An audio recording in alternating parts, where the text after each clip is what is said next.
സംസ്ഥാനത്തും യോഗ ദിനാചരണം പുരോഗമിക്കുകയാണെന്ന് ഇന്ന് അന്തർദേശീയ യോഗാ ദിനമാണെന്ന് തിരുവനന്തപുരത്ത് ആരോഗ്യവകുപ്പ് മന്ത്രി കെ മുരളീധരനും ആലപ്പുഴയിൽ ആഭ്യന്തര വകുപ്പ് മന്ത്രി രമേശ് ചെന്നിത്തലയും യോഗാ ദിനാചരണത്തിൽ പങ്കെടുത്തു. ഇപ്പോൾ ആലപ്പുഴയിൽ ആഭ്യന്തരമന്ത്രി പങ്കെടുത്തുകൊണ്ടിരിക്കുകയാണ്. ആലപ്പുഴയിൽ നിന്ന് അശ്വിൻ പാലാഴി ചേരും. അതുപോലെ തിരുവനന്തപുരത്തെ വിവരങ്ങൾ നൽകാൻ ജിബിൻ ജെബിയും ചേരുന്നുണ്ട്. ആദ്യം അശ്വിനിലേക്ക്. അശ്വിൻ, ആഭ്യന്തരമന്ത്രിയുടെ യോഗാഭ്യാസം സ്ഥിരമായി ഉള്ളതാണോ, അദ്ദേഹം യോഗാ ദിനത്തിൽ മാത്രമുള്ള ഇതാണോ, എന്താണ് വിവരങ്ങൾ?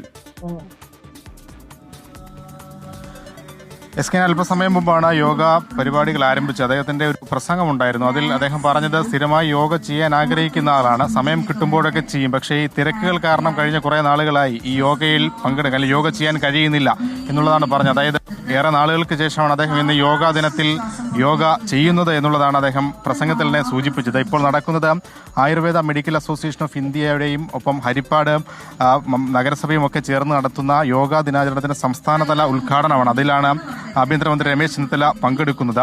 യോഗ ഫോർ ഹെൽത്തി ഏജിംഗ് എന്ന ആപ്തവാക്യമാണ് ഇത്തവണ ഈ പരിപാടിക്കുള്ളത്. ഒപ്പം yes to yoga, say no to drugs എന്ന മുദ്രാവാക്യം ഉയർത്തുന്നുണ്ട്. പതിവ് പോലെ തന്നെ, അല്ലെങ്കിൽ അദ്ദേഹം ഈ പ്രസംഗത്തിലടക്കം പ്രധാനമായും പറഞ്ഞത് ഓപ്പറേഷൻ തൂഫാനെ കുറിച്ച് തന്നെയാണ്. തൂഫാനുമായി ബന്ധപ്പെട്ട് ഇവരുടെയൊക്കെ സഹായം അഭ്യർത്ഥിച്ചിരിക്കുന്നു. ഒപ്പം തൂഫാൻ വാരിയേഴ്സായി ഇന്ന് ഈ യോഗ പരിപാടിയിൽ പങ്കെടുക്കുന്ന മുഴുവൻ ആളുകളെയും തൂഫാൻ വാരിയേഴ്സായി അംഗീകരിച്ചിരിക്കുന്നു എന്നടക്കമുള്ള കാര്യങ്ങളും അദ്ദേഹം പറഞ്ഞിട്ടുണ്ട്. എന്തായാലും ഇപ്പോൾ ഏകദേശം 15 മിനിറ്റ് പിന്നിടുകയാണ് യോഗ പരിപാടികൾ ആരംഭിച്ചത്. അദ്ദേഹം പൂർണ്ണമായും യോഗ പൂർത്തിയാക്കിയ ശേഷം മാത്രമേ ഇവിടെ നിന്ന് മടങ്ങുകയുള്ളൂ.